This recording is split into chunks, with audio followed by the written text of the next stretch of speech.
Olá, pessoal. Nós vamos dar continuidade, então, ao nosso curso de Formação Econômica Geral. Na nossa sexta aula remota, nós vamos trabalhar com o texto do Eric Hobsbawm,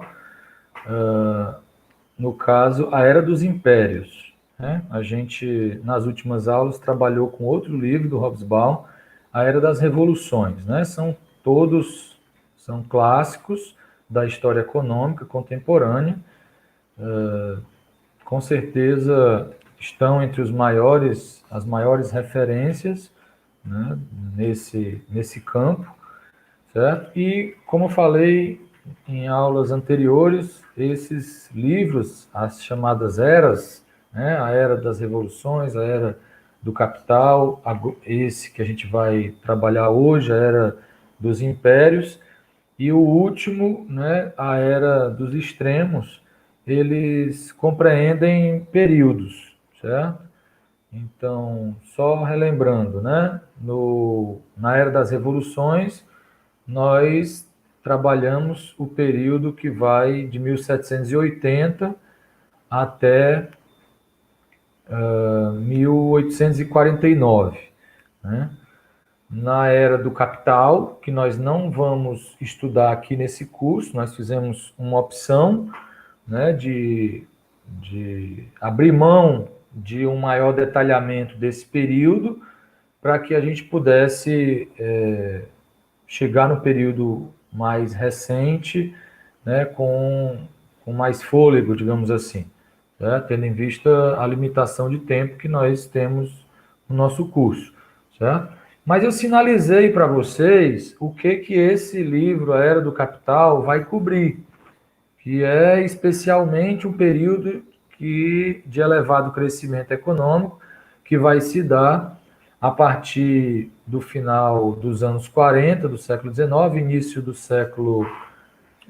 dos anos 50, certo? Também do século XIX, até 1873, né? Onde se sugere que teria tido início a um período de diminuição do crescimento econômico, né? Então, só lembrando, né, também das aulas anteriores, né, que o período da segunda metade, na verdade, do segundo quarto do século XIX, entre 1825 aproximadamente 1850, a gente teve aí um período de muita oscilação, né, períodos de recessão econômica, certo?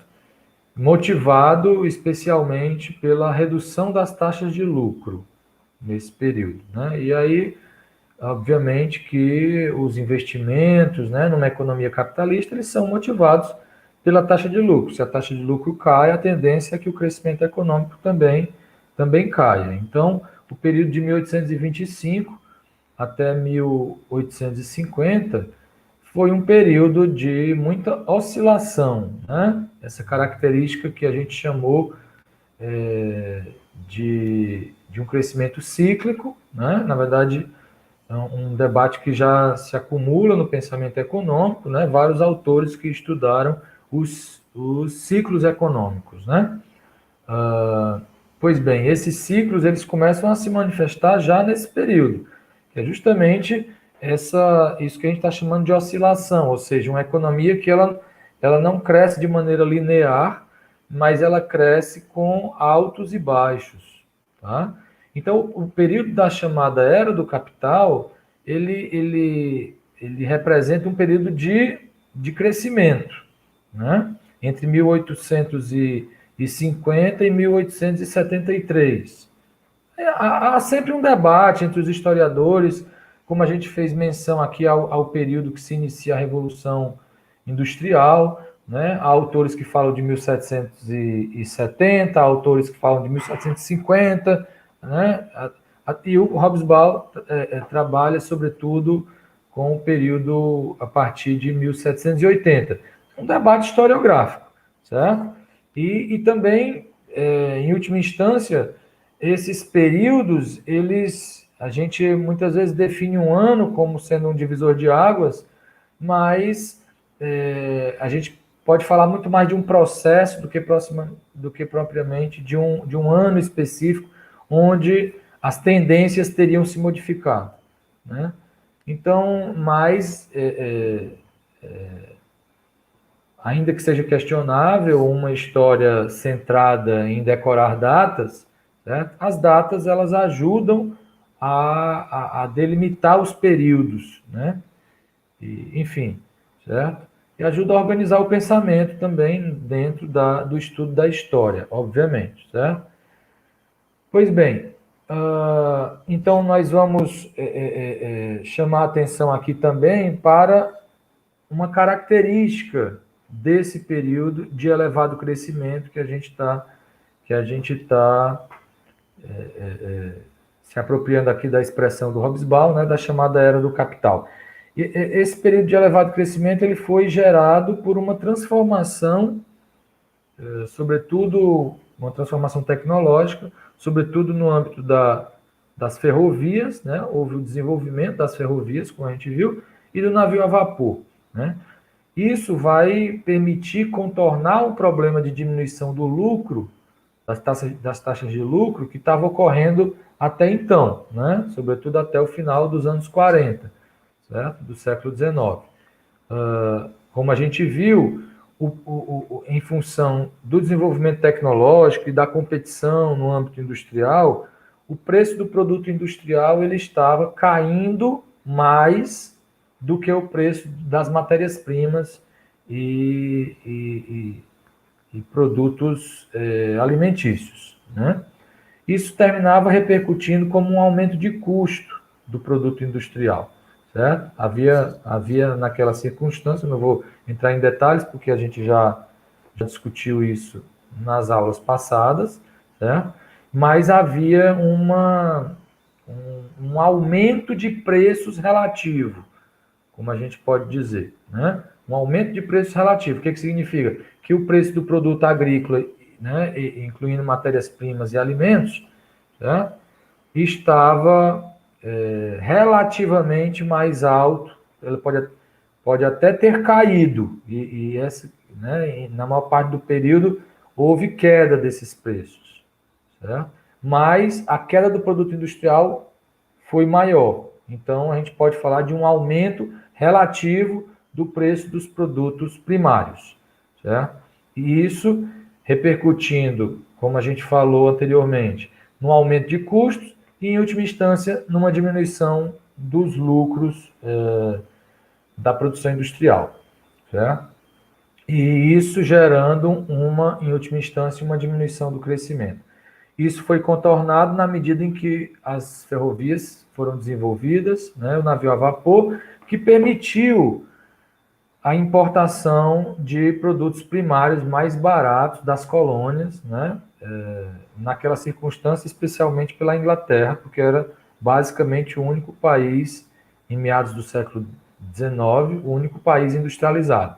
Já a partir da segunda metade do século XIX, a gente vai ter a industrialização de outros países, como a França, a Alemanha, né, a própria Itália também, mais para o final do século XIX, o Japão também, certo? E os Estados Unidos também, principalmente a partir da Guerra da Secessão, né? Mas até meados do século era principalmente a Inglaterra, certo? Então, a Inglaterra, principalmente, pôde, a partir do desenvolvimento das ferrovias e do navio a vapor, importar alimentos e matérias-primas mais baratas, né? Não era esse o problema que estava resultando em diminuição do lucro. Então, a indústria pôde reverter, em alguma medida, essa queda dos lucros, certo? Através da diminuição de custos que as ferrovias e o navio a vapor permitiram, né? Pois bem, e isso vai influenciar nesse período que nós vamos estudar, certo? Então, eu vou adiantar aqui o nosso slide para que a gente possa entrar propriamente aqui no período que nós vamos estudar, certo?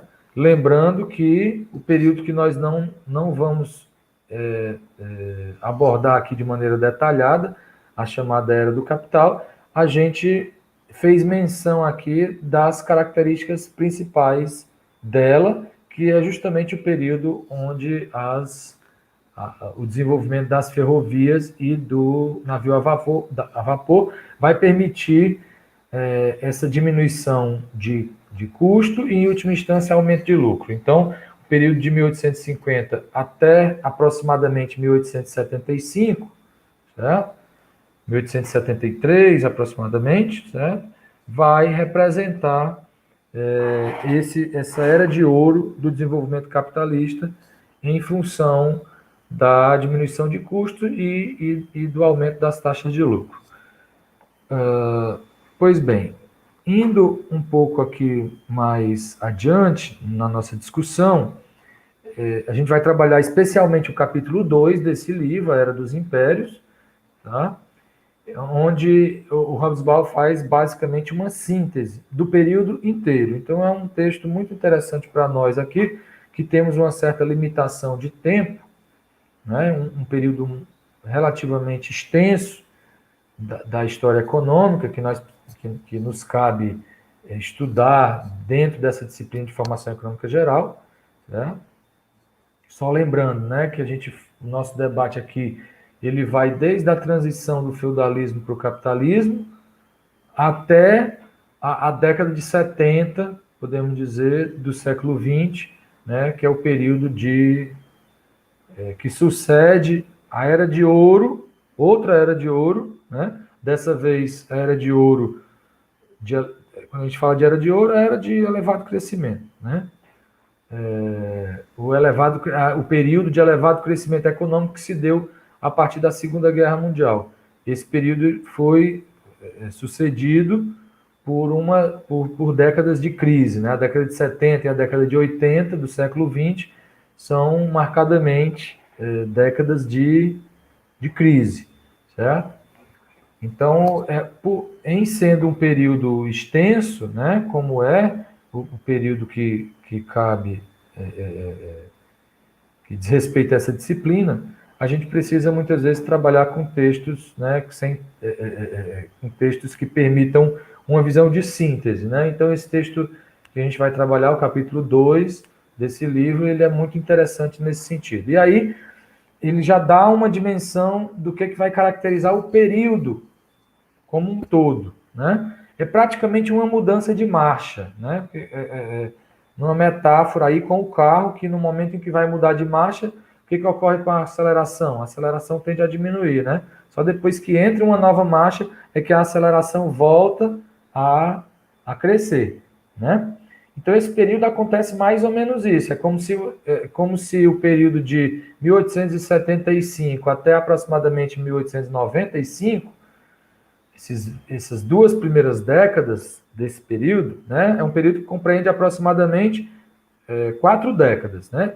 As duas primeiras décadas são décadas de diminuição das taxas de crescimento. As duas últimas décadas são décadas de aumento das taxas de crescimento. Então, é como se a gente estivesse falando aqui um momento em que o motorista aperta na embreagem, ele perde a aceleração. Então, é como se tivesse uma metáfora aí em relação à diminuição das taxas de crescimento, certo? A diminuição da aceleração do carro, no caso, certo? E a partir já nas duas últimas décadas desse período, é como se você tivesse uma nova marcha aí em curso e, portanto, uma retomada na aceleração similar à retomada das taxas de crescimento econômico que ocorreram nesse período, certo?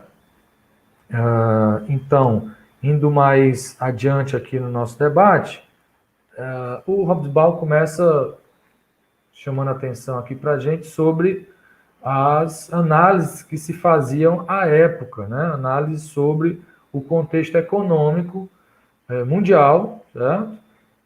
Nesse período, né? E particularmente em 1889, ele vai sugerir que um ilustre especialista americano, David Wells, né, um cientista que também é economista, certo? E que ele começa, é um autor que começa a sua trajetória ainda nas ciências naturais, mas que depois vai se dedicar ao estudo da economia, né, e vai ter importância também no estudo do pensamento econômico, certo? Então, ele vai observar que a economia mundial havia se caracterizado, sobretudo a partir de 1873, por agitação sem precedentes e depressão do comércio, né? É preciso, mais uma vez, contextualizar, né, para que a gente tenha a dimensão de qual é o significado dessa depressão do comércio, que é algo, já volto a dizer, diferente do que se vai chamar de depressão a partir da crise de 29, por exemplo, né, que é um processo, ou mesmo da crise dos anos 70, que a gente já fez referência a ela, ou até mesmo de um período que não vai ser abordado por nós aqui de maneira mais central, que é o período da crise mais recente, ou seja, do período da crise a partir de 2008, né? Todas essas crises que eu me referi, dos anos do século XX e mesmo do início do século XXI, o conceito de depressão é um conceito muito mais intenso do que o nosso Wells está chamando de depressão nesse período, certo? E a explicação está aqui nesse trecho abaixo, né? Embora o ritmo comercial tenha, por certo, gerado algumas depressões agudas no período entre 1873 e meados dos anos 80, meados dos anos 1890, a produção mundial, longe de estagnar, continuou a aumentar acentuadamente, né? O crescimento do comércio internacional continuou a ser impressionante, embora a taxas reconhecidamente menos vertiginosas que antes, certo? Então, o que se está chamando ali de depressão do comércio é, na verdade, uma diminuição das taxas de crescimento, né? Tanto da economia quanto do comércio internacional, mas ambos, certo? Tanto o PIB mundial quanto o comércio mundial continuou crescendo de maneira impressionante nesse período. Porém, a taxas menores do que o que vinha ocorrendo na chamada Era de Ouro do século XIX, certo? E isso, então, nos autoriza a falar não em uma grande depressão, como foi o período da crise de 29, mas de uma economia mudando de marcha, como diz o Hobsbawm, certo? Por isso que nos parece bastante adequada a expressão utilizada por ele para definir esse período. E por isso ele pergunta, será que um período com um aumento tão espetacular da produção podia ser descrito como uma grande depressão? Certamente, né, dentro do contexto que nós conhecemos de depressão, não. Mas para os parâmetros da época, sim, né? Uma economia que já vinha demonstrando um elevado crescimento desde do final do século XVIII, né? Entrando pelo século XIX, salvo o período de relativa recessão ou de oscilação econômica, né, onde a gente tem algumas crises cíclicas, certo? No segundo quarto do século, né? Mas, mesmo tirando esse período, né, a gente vai ter um período de crescimento, né? De grande crescimento, podemos dizer assim, certo? E culminando com o crescimento a partir dos anos 50 do século XIX, ou seja, da Era de Ouro, do século XIX, como a gente fez referência aqui. Quanto aos economistas e empresários, o que preocupava até os de mentalidade menos apocalíptica era a prolongada depressão de preço, aqui entre aspas, né, depressão de preços, uma depressão de juros e uma depressão de lucros, como disse Alfred Marshall. O Futuro Guru da Teoria Econômica, em 1888. Tá? Lembrando que o Marshall ele vai publicar um livro que se tornou best-seller, podemos dizer assim, em economia, né? Princípios de Economia, a grande obra do Marshall, certo? Vai ser publicada em 1890.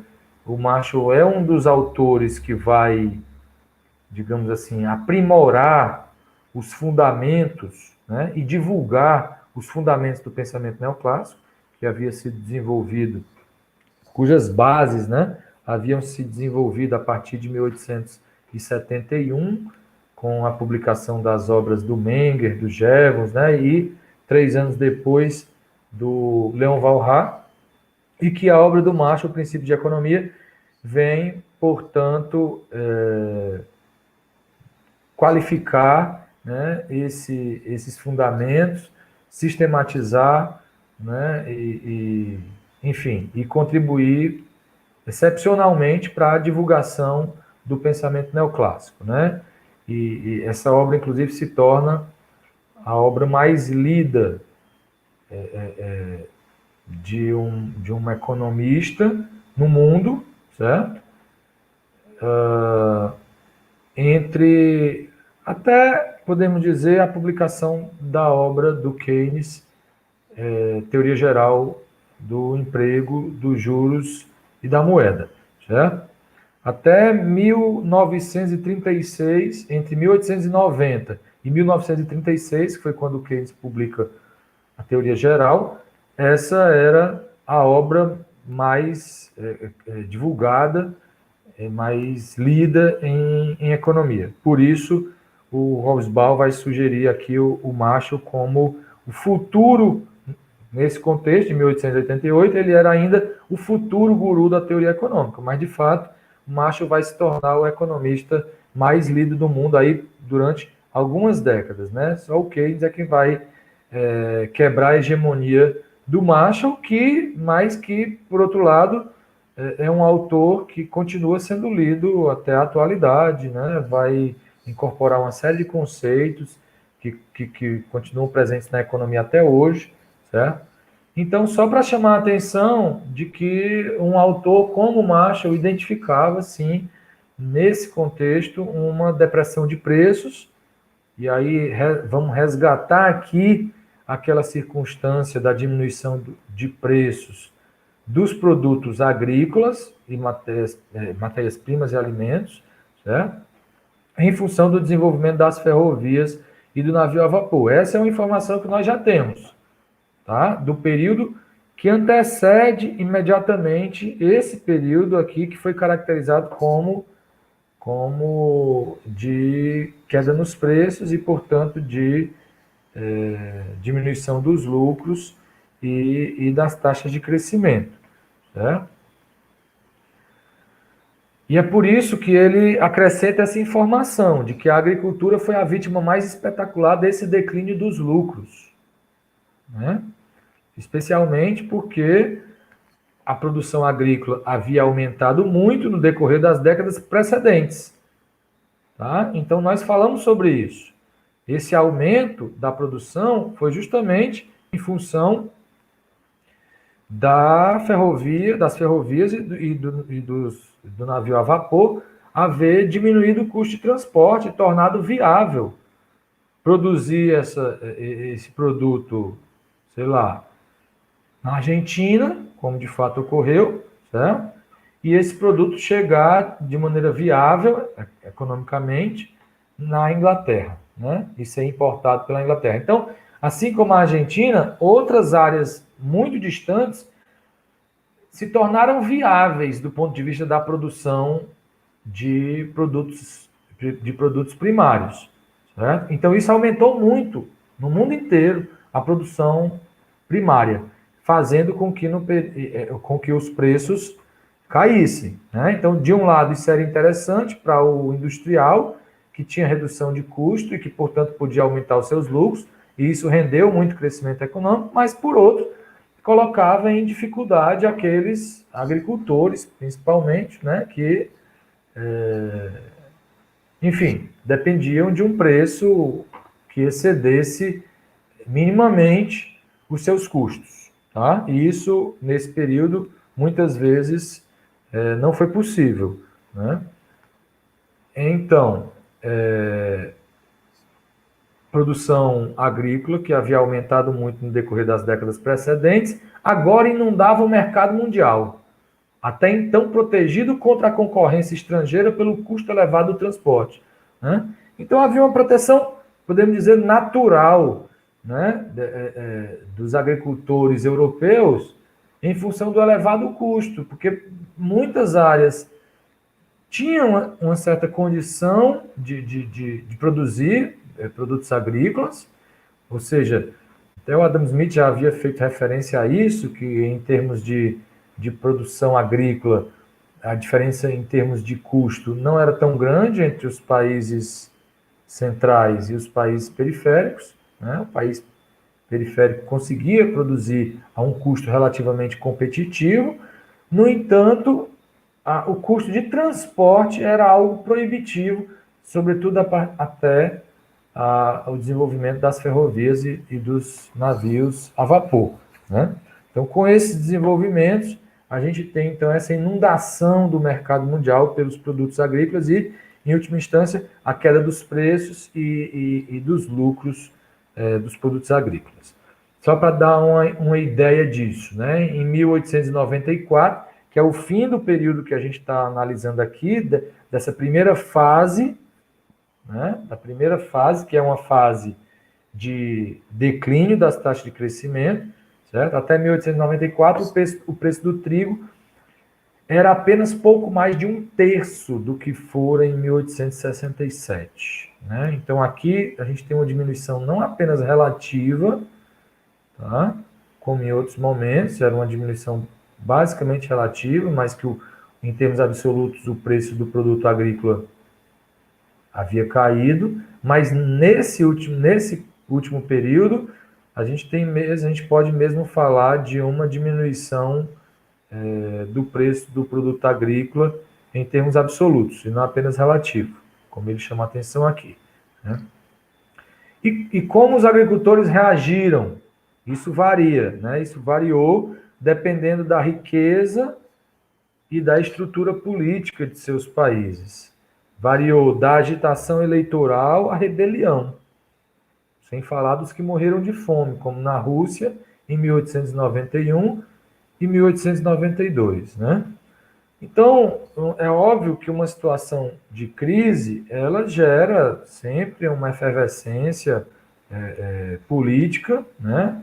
A crise econômica gera crises também no âmbito da política, certo? Isso é comum observar, certo? Agora, essa crise na política, ela variou, né? Desde a agitação eleitoral, como no caso da Inglaterra, que os movimentos, digamos assim, populares, eles foram muito mais no sentido de demandar direitos econômicos, através das leis trabalhistas, e direitos políticos, certo? Que era o que era a reivindicação, por exemplo, do movimento cartista, né, da década de 30 do século XIX, né, a Carta do Povo.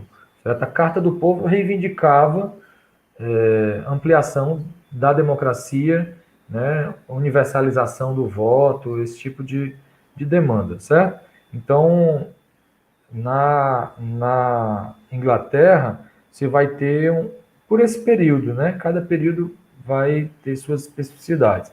Mas nesse período, enquanto na França, por exemplo, em 1871, estava havendo a Comuna de Paris, que era uma movimentação,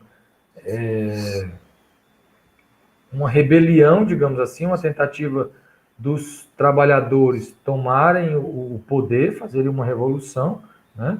E que isso já vinha se dando, essas tentativas, desde 1848. Tá? Na Inglaterra, o movimento tendeu mais a buscar conquistas dentro do próprio sistema, pode-se dizer assim, certo? Nesse período.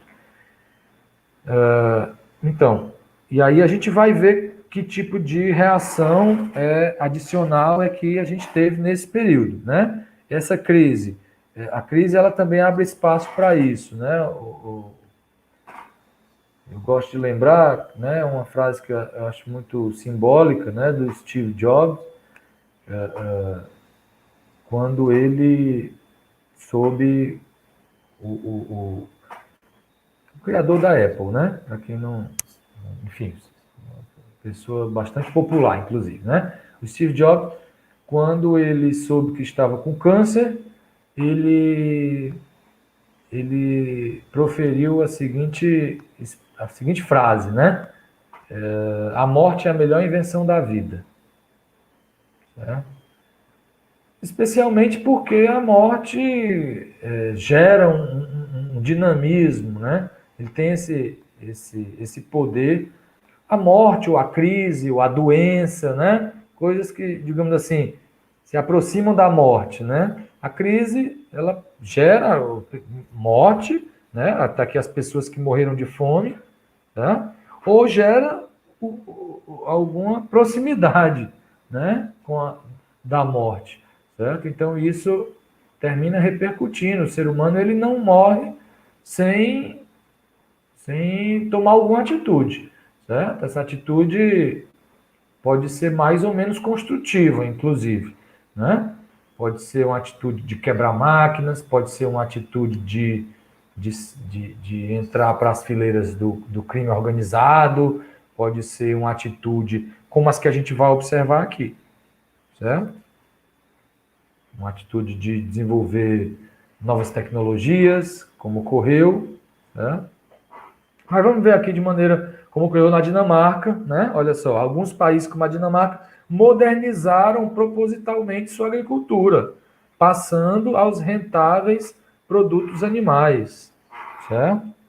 Também, né? Então houve um processo de modernização da agricultura que começa nesse período, tá? Outros governos, como o governo alemão, e o francês e o americano, optaram pelas tarifas alfandegárias, que mantiveram os preços elevados. Então, qual era o problema? Não era a diminuição do preço do produto agrícola, principalmente, uma das principais características desse período de crise é a diminuição do preço dos alimentos, né? Então, uma das opções foi adotar uma postura protecionista, proteger a agricultura, criar tarifas alfandegárias, né, para que o produto agrícola não pudesse entrar nesses países muito baratos. Né? Essa foi a estratégia principalmente da França, dos Estados Unidos e da Alemanha, nesse período, volto a dizer. Né? Já a Dinamarca optou por modernizar sua agricultura e assim diminuir custo, né? E aí aumentar suas taxas de lucro, né? Também, entre 1879 e 1894, houve revoltas camponesas, né, ou agitações, né, na Irlanda, na Sicília, na Romênia. Os países que não precisavam se preocupar com o campesinato porque não o tinham, como a Grã-Bretanha, podiam deixar sua agricultura se atrofiar. Ou seja, a Grã-Bretanha, há algum tempo, já havia optado pelo livre mercado, especialmente a partir do fim da Lei dos Cereais, 1846, é bom que se diga. A Grã-Bretanha já havia optado por abrir sua economia, né? Mesmo diante das queixas, né?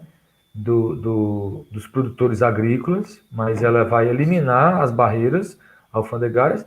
Por quê? Porque o grande interesse da Grã-Bretanha nesse período estava em torno do aumento das suas exportações de produtos industriais.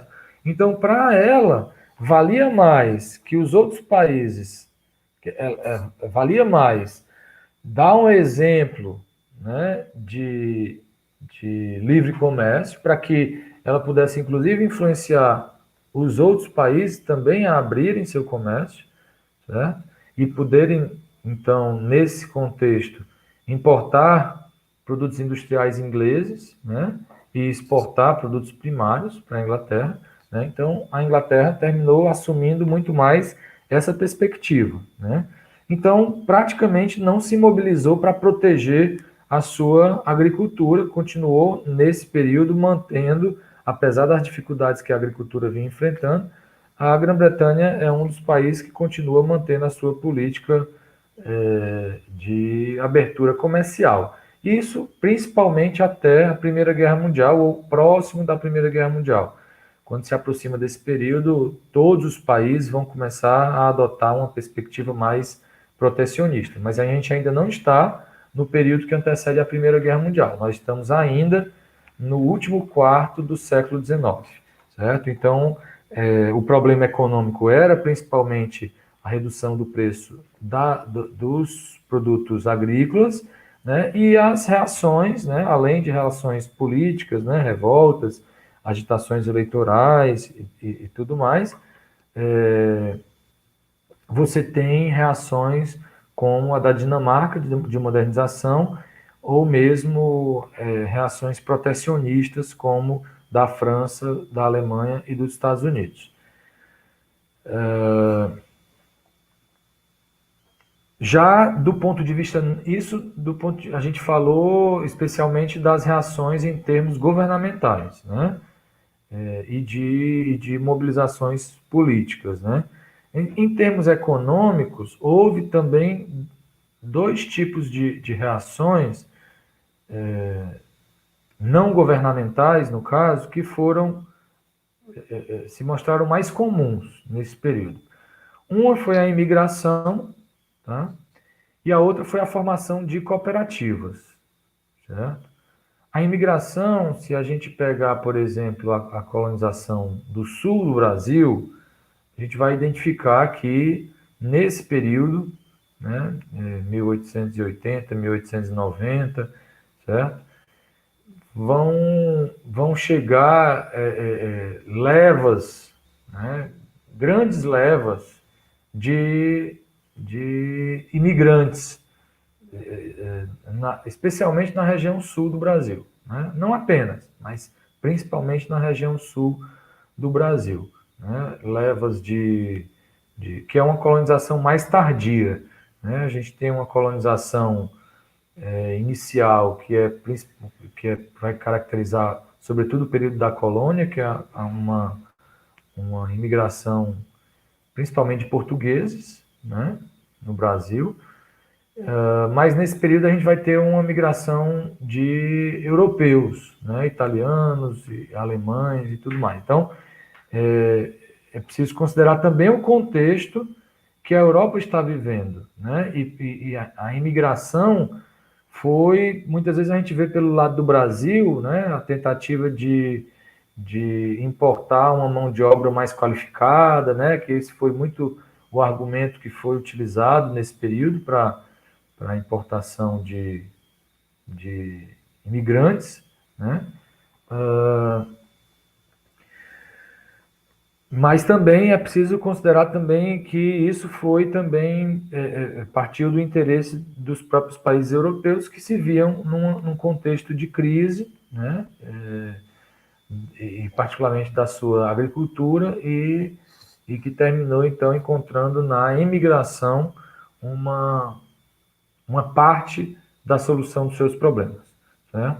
A formação das cooperativas também tinha o sentido de contornar essa situação na medida em que a cooperativa permitia, da mesma forma que a modernização da agricultura, né? A cooperativa, na medida em que ela reúne, né, um número maior de trabalhadores, né, no caso de cooperativas agrícolas, né, reúne um conjunto de agricultores que passam então a trabalhar em torno daquela empresa, certo? Isso resulta, a gente não tem um espaço aqui maior para entrar em detalhes nesse aspecto, mas a gente pode sugerir que a cooperativa ela permite ampliar a escala de produção, né? Então, ao invés de o agricultor produzir dentro de uma pequena escala, ele passa a produzir dentro de uma grande escala. E isso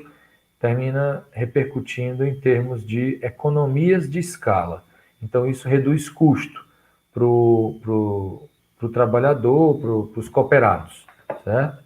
Então, no caso dos agricultores, isso vai permitir que a taxa de lucro volte a subir, tendo em vista a redução de custo que as cooperativas vão permitir, certo? Então, essa opção das cooperativas, elas foram levadas adiante principalmente pelos sem terra, né? E aí sem terra não no sentido do movimento sem terra que nós conhecemos no Brasil, mas de pessoas agricultores que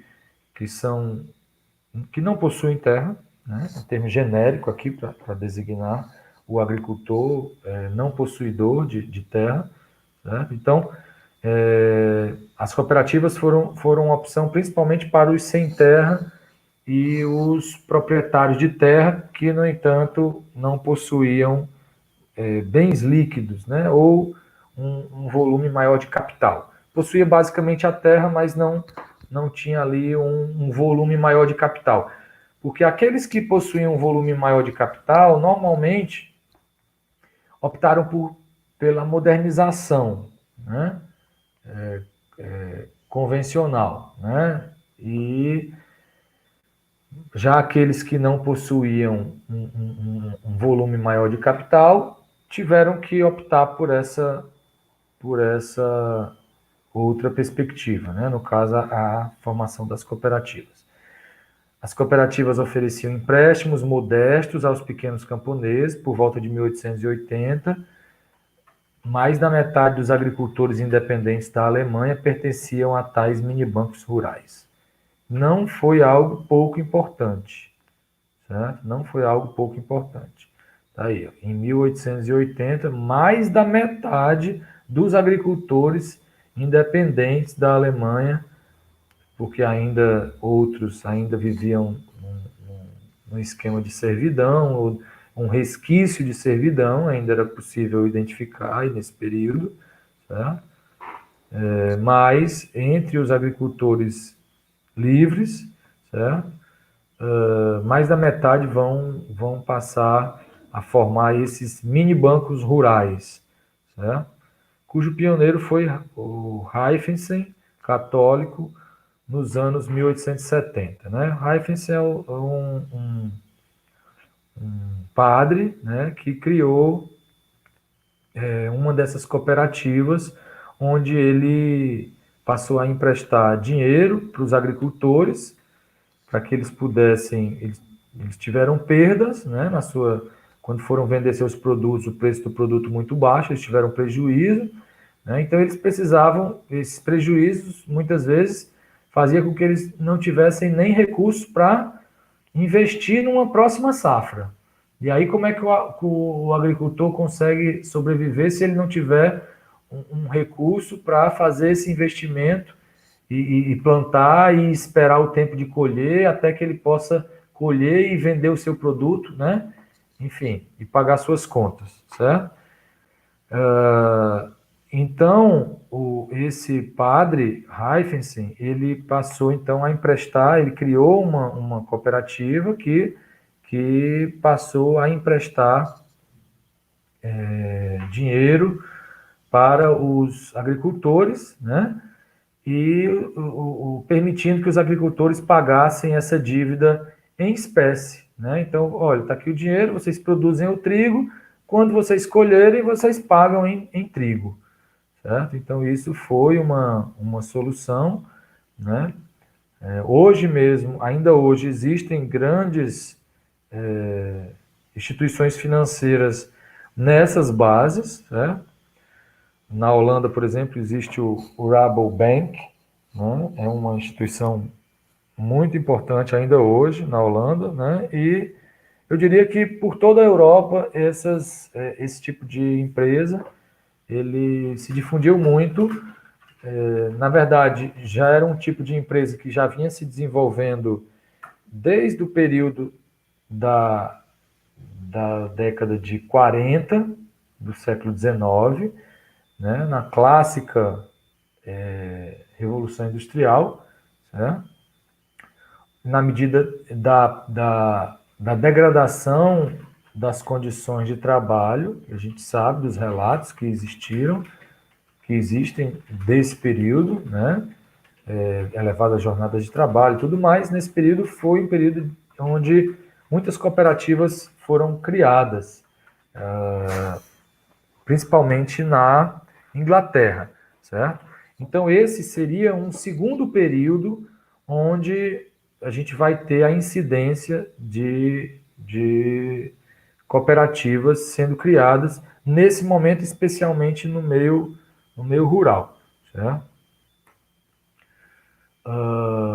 As cooperativas de compra de suprimentos, de comercialização, de processamento, estas últimas, notadamente no setor de laticínios e na Dinamarca de defumação de bacon, se multiplicaram em vários países, como a gente fez referência. Então, é importante aqui porque ele falou inicialmente dos mini bancos, das cooperativas, né, que se organizam em torno dos serviços financeiros. É uma empresa cooperativa, né, e a cooperativa ela tem a característica de ser uma propriedade coletiva, certo? Então, você tem associados, todos são proprietários daquela empresa, e aí essa empresa ela pode atuar tanto no ramo de serviços financeiros, como o Hobsbawm fez referência aqui para nós, como também em outros ramos, como esses outros que ele está chamando a atenção aqui,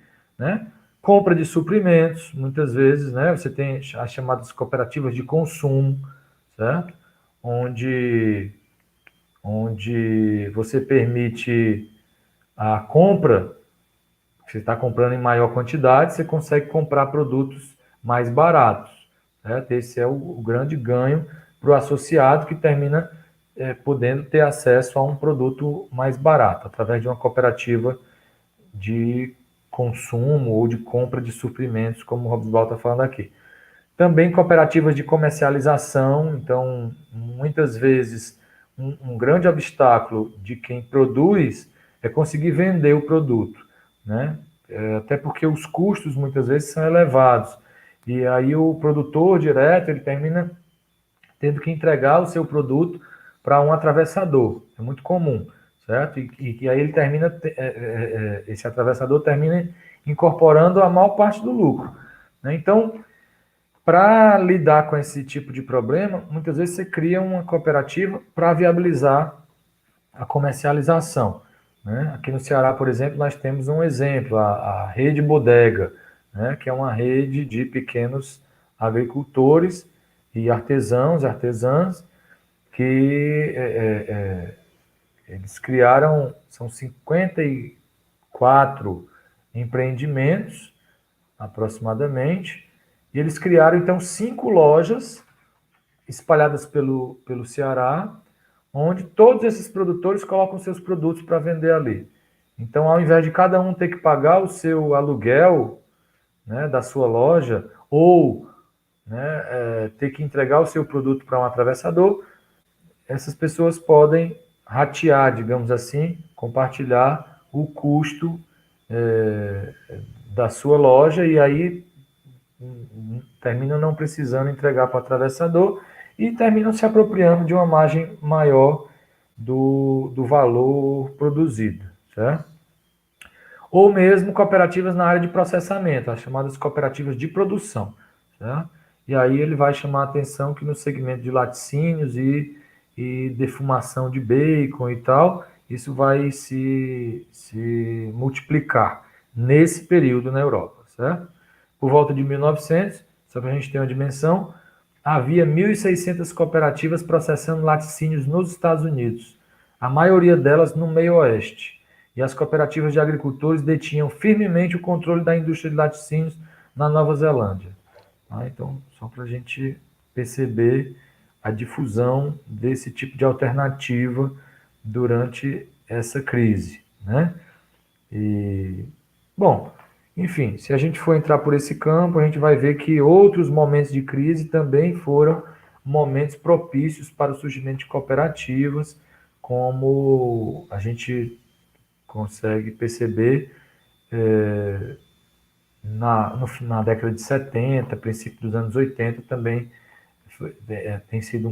foi um período de grande incidência de novas cooperativas, né? Então, inclusive, é a expectativa que nós temos para esse momento atual, de que as cooperativas possam também, em resposta à crise atual, serem também se mostrarem uma opção, certo? Uma opção não governamental, volto a dizer, né? Aqui, independente do governo, o governo nem, nesse período especialmente, nem vinha estimulando esse tipo de alternativa, né? Mas foi uma alternativa buscada pelos próprios indivíduos, né?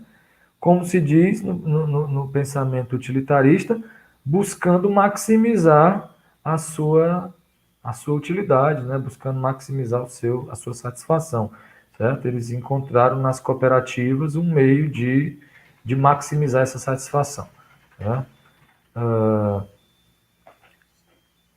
Então, em um século globalmente deflacionário, o século XIX, né, porque a gente fala de diminuição do preço dos produtos industriais, inicialmente, posteriormente, diminuição do preço dos produtos agrícolas.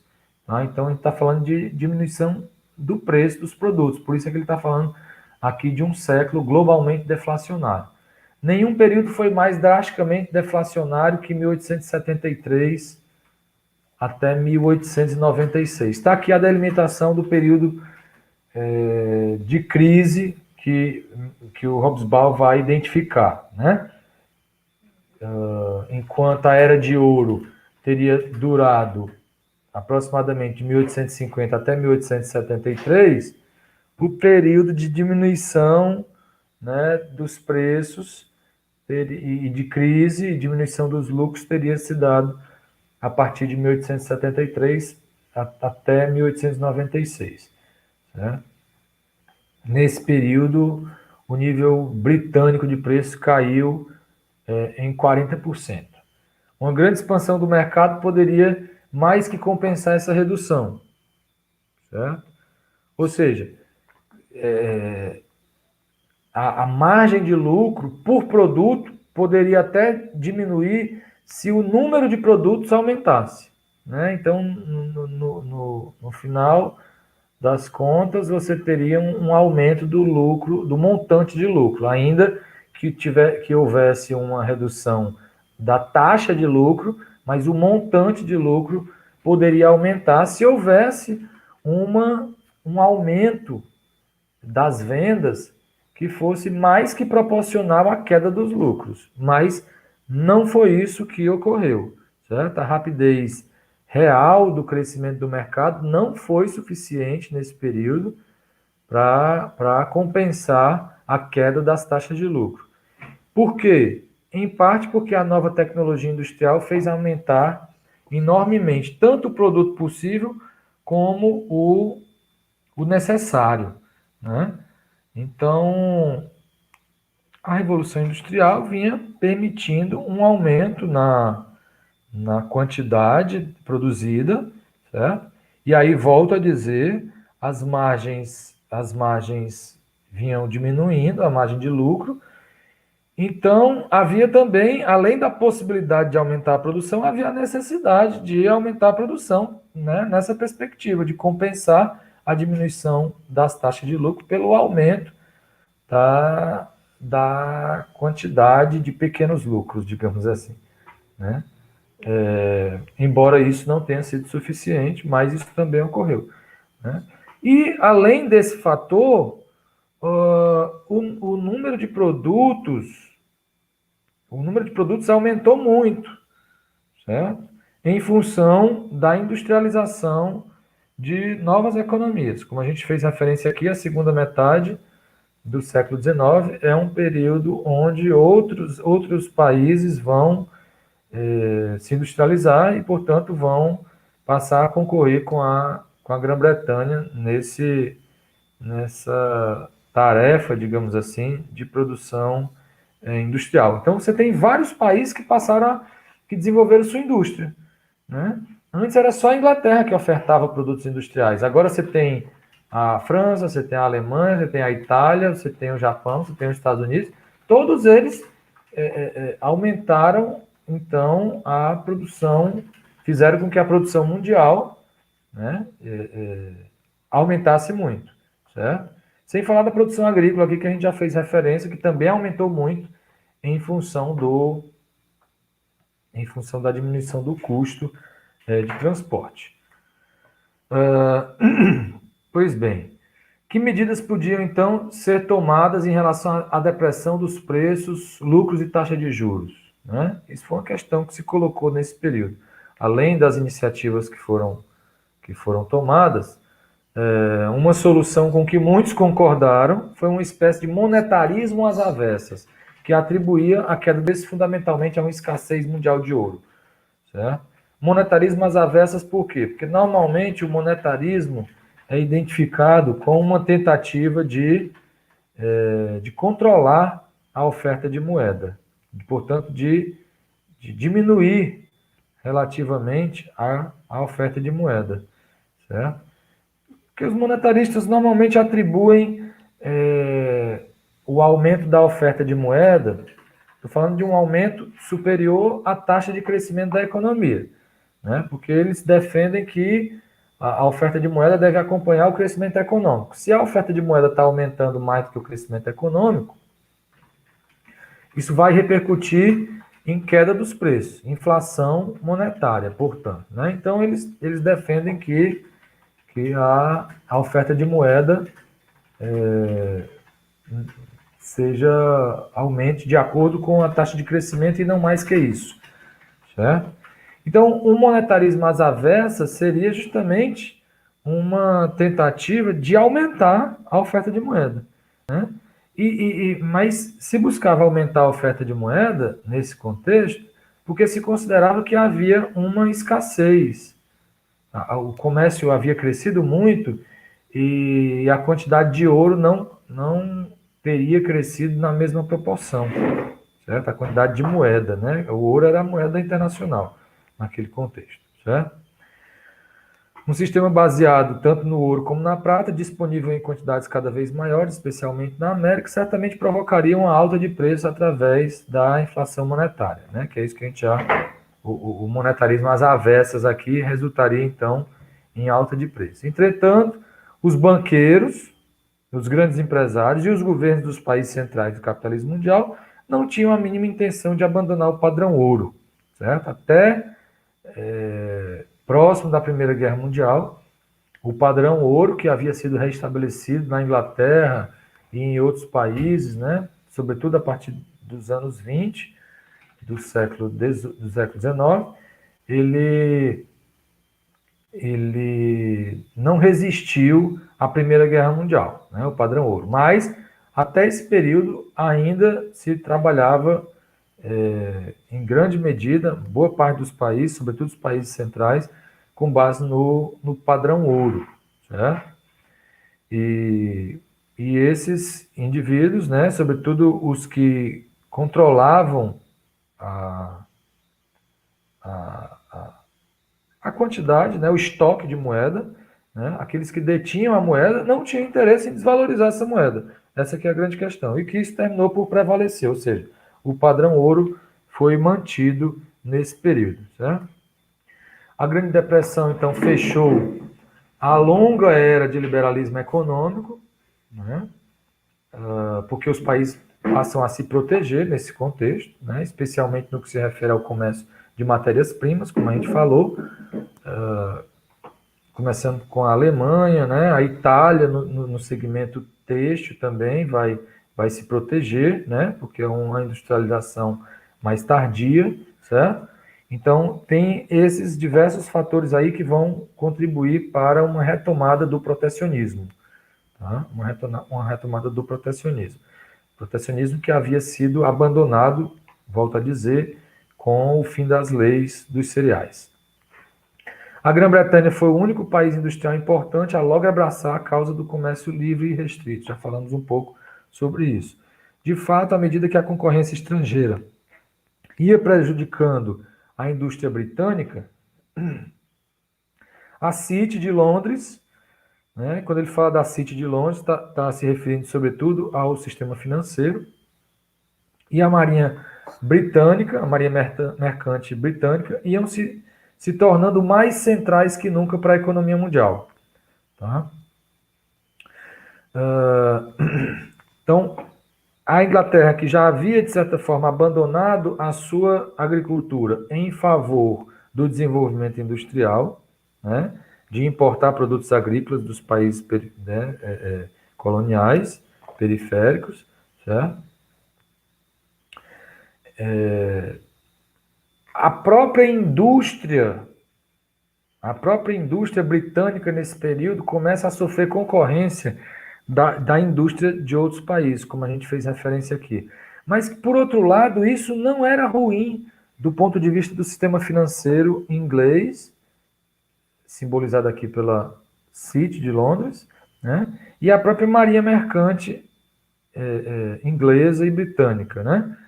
Esses segmentos, tanto dos serviços financeiros como dos serviços de transporte, iam se tornando mais centrais, né, para a economia mundial, porque os países recém-industrializados precisavam pedir empréstimos para a Grã-Bretanha, né, precisava da marinha mercante britânica para transportar seus produtos, e até mesmo demandavam máquinas, equipamentos, né?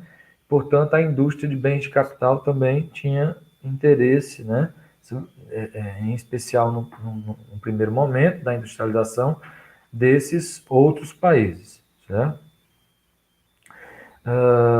Inversamente, a Grã-Bretanha era de longe o maior comprador das exportações de produtos primários do mundo, né? Então, nesse período, embora já fosse claro que na política britânica a opinião da City de Londres pesava bem mais que a dos industriais de província, por enquanto os interesses da City não pareciam conflitantes com os da maioria da indústria, né? Então, já era notório que os interesses da agricultura, né, eram conflitantes com os da indústria.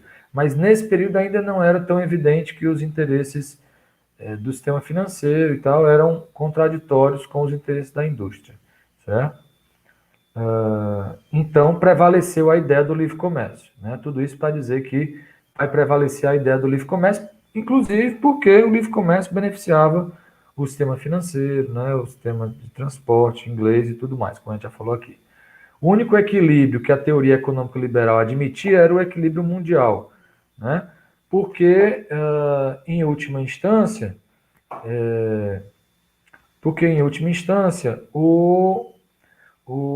a ideia de que o livre comércio era favorável a todos os países, né? Obviamente que o livre comércio aumentava, em termos gerais, a produção, né? E, portanto, barateava os preços, certo? Em termos gerais, né? Porém, muitas vezes isso não ocorria, digamos assim, um benefício para todos os países de maneira igual, né, proporcional, certo? E no mesmo momento. E isso, em alguns momentos, esse contexto prejudicava algum país, ou pelo menos contribuía mais com um país do que com outros, certo? Então, isso gerava tensões, né, em termos da implementação do liberalismo econômico. Tá? A economia capitalista mundial em expansão era formada, então, por um conjunto de blocos sólidos, mas também fluidos.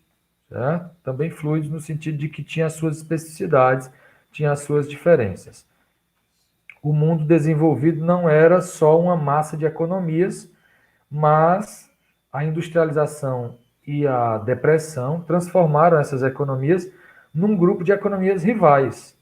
A concorrência, então, vai se dar não só entre as empresas, mas também entre as nações, certo? Então, né, novas economias se industrializando nesse período, economias também competindo em função da grande oferta de produtos agrícolas, né, não apenas um aumento expressivo da produção industrial, mas também um aumento expressivo da produção agrícola, e isso, então, teria levado a uma maior concorrência entre as nações, né? Que vai repercutir, em última instância, na Primeira Guerra Mundial.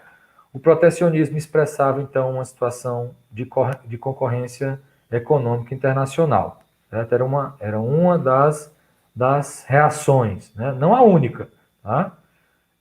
No período de 1880 a 1914, o protecionismo não era nem geral, nem, com exceções ocasionais, proibitivo. Certo?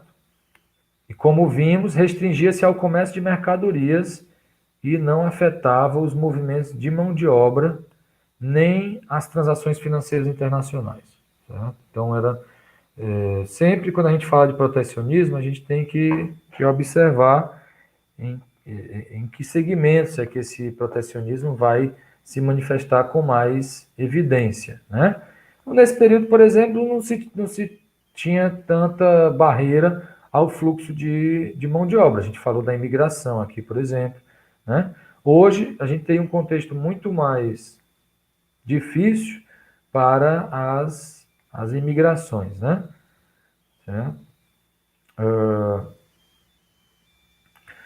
E mesmo o fluxo de transações financeiras, que a partir da Segunda Guerra Mundial, especialmente da Conferência de Bretton Woods, vão ser regulamentadas. Né? Então, nesse período, você ainda não tinha uma maior regulamentação.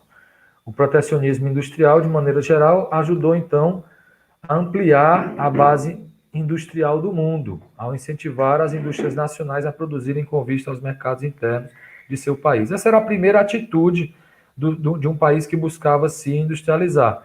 Ele inicialmente produzia para o seu mercado interno e, quando a indústria ganhava mais consistência, ele tendia a buscar o mercado externo. Mas, com isso, a gente quer chamar a atenção de que o protecionismo, nestas condições, nesse contexto, ele não chegava a ser proibitivo e ele terminava incentivando a produção, o aumento da produção industrial. Tá? E, portanto, esse protecionismo não teria comprometido seriamente o crescimento econômico. Pois bem, ao mesmo tempo que o protecionismo era uma reação política instintiva, né, do produtor preocupado com a depressão, essa não era, contudo, a reação mais significativa do capitalismo às suas dificuldades. Né?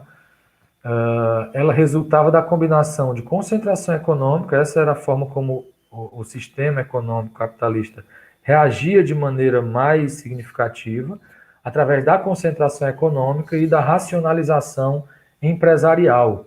Né? Por que concentração econômica? Porque já se sabia, né, desse potencial que o crescimento do tamanho das empresas tinha em termos de produzir economias de escala. Então, uma perspectiva de ter acesso a essas economias de escala era uma empresa comprando outra, a chamada aquisição de empresas, ou a fusão entre empresas, né? Duas empresas que se juntam. Normalmente isso acontece para reduzir custo, pessoal. A gente tem, por exemplo, a experiência aqui no Brasil, a fusão da Perdigão e a Sadia, ou da Skol, Brahma e Antártica, ou da Colinos e da Colgate. Né? São, né, fusões aí entre empresas que têm esse objetivo de produzir. Volto a dizer, a gente não tem um espaço aqui para, né, se fosse uma disciplina de organização industrial, certamente a gente teria um espaço maior para trabalhar esse contexto essa condição das economias de escala, né? Mas o que a gente pode observar é que o crescimento, né, portanto, a concentração econômica, ela tinha como repercussão, e tem até hoje como repercussão, a redução de custos, né? De maneira geral, tá, pessoal? Tudo tem aí suas exceções, mas de maneira geral, a a concentração econômica, o crescimento das empresas, vai resultar em economias de escala, certo? E esse período foi um período de muitas aquisições, fusões, né? E uma economia, então, que deixava de ter aquela estrutura de muitas empresas e uma concorrência próximo de uma concorrência perfeita, para a estrutura que a economia vai ganhar nesse período, né, de grandes empresas, empresas multinacionais, né, que vão passar a simbolizar a economia mundial nesse período. E, além disso, a racionalização empresarial, ou na terminologia americana, que agora começa a definir estilos globais, os trustes, de um lado, que era o sinônimo dessa concentração econômica, né, e a administração científica ou taylorismo, certo? Entretanto, o controle do mercado e a eliminação da concorrência constituíam apenas um aspecto de um processo mais geral de concentração capitalista e não eram nem universais nem irreversíveis. Isso em termos do protecionismo, né? Para dizer que isso foi uma onda de protecionismo também, mas que depois vai haver uma tendência. Em 1914 houve uma concorrência muito acentuada nos setores petroleiros e siderúrgicos norte-americanos do que houvera 10 anos antes, né? Então, só para dizer que essa tendência do protecionismo nem era a tendência principal e nem era irreversível, porque também, a partir de determinado momento, certo? Vai haver uma tendência à retomada da concorrência, né? Do livre mercado e da concorrência. Então, em última instância, a reação mais significativa do capitalismo, volto a dizer, foi essa da concentração econômica e da administração científica, ou do taylorismo, né? Que a gente vai, um pouco mais adiante aqui, a gente vai detalhar um pouco mais esse debate, né? Sobre o taylorismo e tudo mais. É preciso admitir que o cartel avançou às custas da concorrência de mercado. As sociedades anônimas às custas das firmas privadas. Sociedades anônimas, né? Sociedades por ações, certo?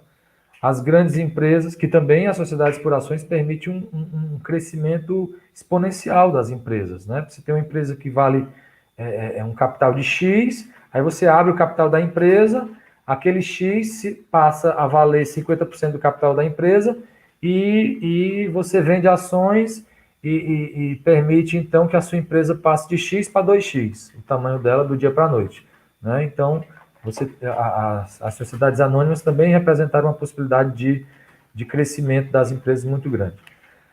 As grandes empresas comerciais e industriais, então, passaram a existir às custas das empresas menores. E essa concentração implicou uma tendência ao oligopólio. Então, isso vai ser uma das características, por isso, era dos impérios, né? Porque ele vai caracterizar esse período como período do imperialismo, e uma das características do imperialismo é essa empresa de porte oligopolista, uma das características, né? Assim como a concentração econômica, a administração científica foi filha da Grande Depressão.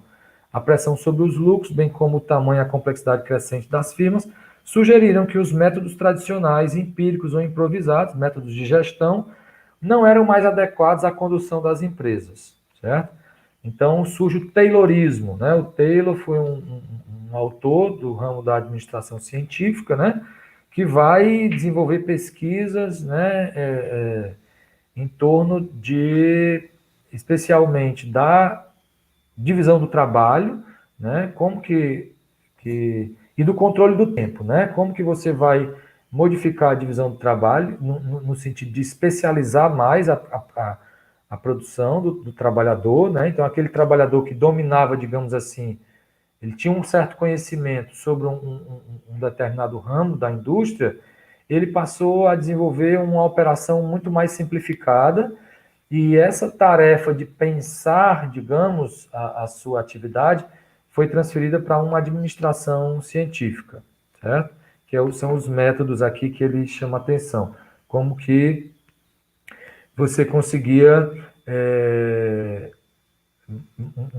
que os operários trabalhassem mais, né? Ou obter um esforço maior por parte dos operários, certo? Esse objetivo foi conseguido através de 3 métodos principais. Primeiro, isolando cada operário de seu grupo de trabalho, Então, é isso que eu estou chamando o desenvolvimento da divisão do trabalho, certo? E como o operário vai ficar mais isolado no seu lugar dentro da divisão social do trabalho, e o controle desse processo, que antes ainda cabia em alguma medida ao operário, é transferido para um grupo, do grupo aos agentes de administração, certo? Isso à luz de uma divisão sistemática de cada processo em unidades componentes cronometradas. Então, é esse o controle do tempo também, né? Você tem tanto tempo para realizar tal atividade. Esse tempo, né, inclusive, foi incorporado na figura da esteira, que aí a gente tem lá no filme do Charlie Chaplin, né, Tempos Modernos, essa representação. E o tempo sendo controlado toda vez que o supervisor ia lá e aumentava a velocidade da esteira, ele estava controlando o tempo. Então, o trabalhador tinha que produzir aquela fase ali do processo produtivo numa velocidade maior, né? Então, e por fim, também vai surgir um sistema, né, de pagamento de salários, né, variado, certo? Onde o operário era incentivado a produzir mais. Quanto mais ele produzisse, ele teria ganhos em termos salariais. Esse é o chamado salário eficiência, que foi na empresa, por exemplo, do Henry Ford, que esteve muito junto do Taylorismo, Fordismo, né? Ele está muito próximo do Taylorismo, ele tem pontos de interseção, né, com o Taylorismo, certo? E o Henry Ford, ele utilizou muito bem essa coisa do salário eficiência, então ele é até conhecida, né, a situação em que ele aumentou o salário dos operários, o salário que ele pagava na empresa dele, né, aproximadamente de $5 por hora, ele passou a pagar $8 por hora, certo? E isso, mesmo com esse aumento, ele terminou tendo um lucro maior, porque a produtividade do trabalhador aumentou mais que proporcionalmente, certo? Havia uma terceira saída possível para os problemas empresariais, o imperialismo, certo? Muitas vezes foi observada a coincidência cronológica entre a depressão e a fase dinâmica da repartição colonial do planeta. E ainda um resultado final ou subgrupo dessa chamada Grande Depressão, né, deve ser mencionado. Ela foi também um período de grande agitação social, certo? Então, na Rússia, né, na Alemanha, certo? Você tem um período aí de grande agitação social. Não apenas entre os agricultores, mas também entre as classes operárias. Tá? Nesse sentido, a gente está chegando aqui no momento final dessa nossa aula, certo? E chamando a atenção para esses dois aspectos, né? A política imperialista que o Hobsbawm se refere, na verdade, é essa disputa das nações, dos países, né? Seja por áreas onde eles possam obter matérias-primas, né? Ou áreas onde eles possam escoar sua produção, vender seus produtos, né? Essas disputas entre os países vão culminar com a Primeira Guerra e a Segunda Guerra Mundial. Então, é a era dos impérios, nesse sentido, dessa postura imperialista dos países. E também esse cenário de agitação social, como é comum no período das crises. Mas que, por outro lado, o próprio sistema também vai buscando as suas soluções. Da mesma forma que as ferrovias e os navios a vapor haviam sido uma solução, né? Haviam conseguido contornar a crise dos anos 40 do século XIX, nesse momento está a cargo da administração científica, certo? E da concentração econômica e das economias de escala, né? Está a cargo dessas modificações, né? A perspectiva de contornar essa crise, né? E portanto, é justamente esse movimento que vai gerar, como a gente já fez referência aqui, nos últimos 20 anos desse período, a retomada das taxas de crescimento econômico. Mas isso a gente vai, então, esses últimos 20 anos aí do nosso período, a gente vai trabalhar na nossa próxima aula.